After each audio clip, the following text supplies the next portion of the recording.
একটা সময় মনে হয়েছিল আর ভিডিও বানাবো।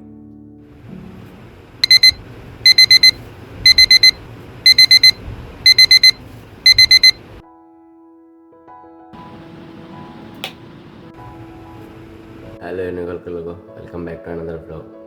তো এখন বাজছে 6:15। আজকে সকাল সকাল উঠেছি, কারণ হচ্ছে কলেজ যাবো, কলেজে পরীক্ষা রয়েছে। ভাবলাম তোমাদের সাথে শেয়ার করা যাক, একটা বড় ভিডিও হয়ে যাবে। তো ফটাফট রেডি হয়ে চলো, বেরোতে হবে কলেজের জন্য। সবাই ভাবে শুরুটা হয়তো খুব প্ল্যান মাফিক হয়েছিল, কিন্তু না। শুরুটা হয়েছিল একটা ফাঁকা রুম, একটা পুরনো ফোন আর কিছু অদ্ভুত স্বপ্ন দিয়ে।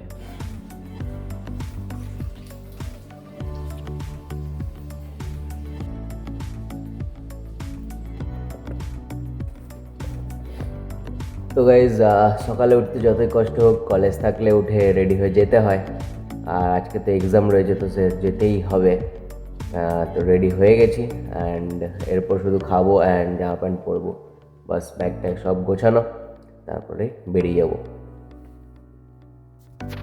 তো গাইজ ফাইনালি বেরিয়ে তো গেছি, অ্যান্ড 8:34 বাজছে, অ্যান্ড 8:46 আমার ট্রেন। তো রকেটের মতো ঢুকতে হবে। চলো ফটাফট স্টেশন পৌঁছে। তো গাইজ ফাইনালি স্টেশন তো ঢুকে গেছি, আর 5 মিনিট আছে। ট্রেনে আছে, মানে প্ল্যাটফর্মে এসেছে না আসেনি জানি না, তো দেখি গিয়ে পেয়ে যাবো, চাপ নেই। কখনো কখনো দুটো জগতে বাঁচি, একদিকে লাইফ রুটিন আর একদিকে স্বপ্ন। আর এই দুটোকে মিলিয়ে চলার মধ্যেই তো আসল গল্পটা।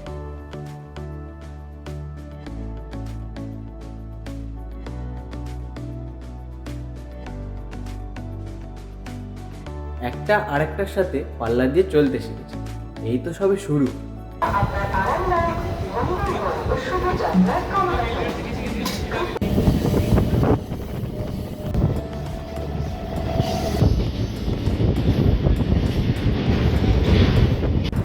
তো গাইজ ফাইনালি পৌঁছে গেছি, অ্যান্ড বসে আছি আমি আর বিপিএসসি, বাকিরা এখনো এসে কেউ পৌঁছোয়নি।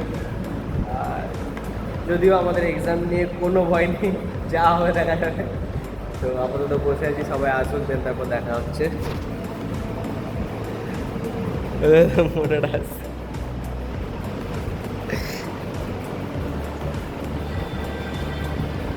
রে,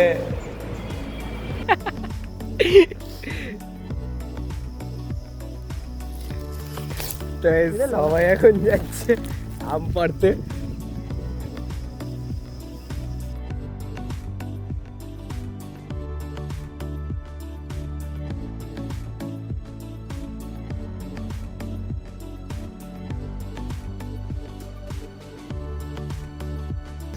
তো গাইজ ফাইনালি কলেজ থেকে স্টেশনে চলে এসেছি, অ্যান্ড এখন বাজছে 2:48, 3:38 ট্রেন।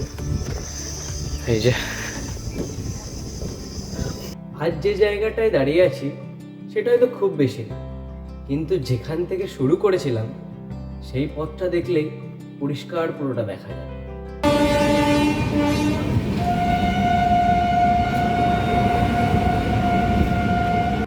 তো গাইজ কলেজ থেকে বাড়ি ফিরছিলাম, অ্যান্ড ওয়েদারটা দেখো জাস্ট।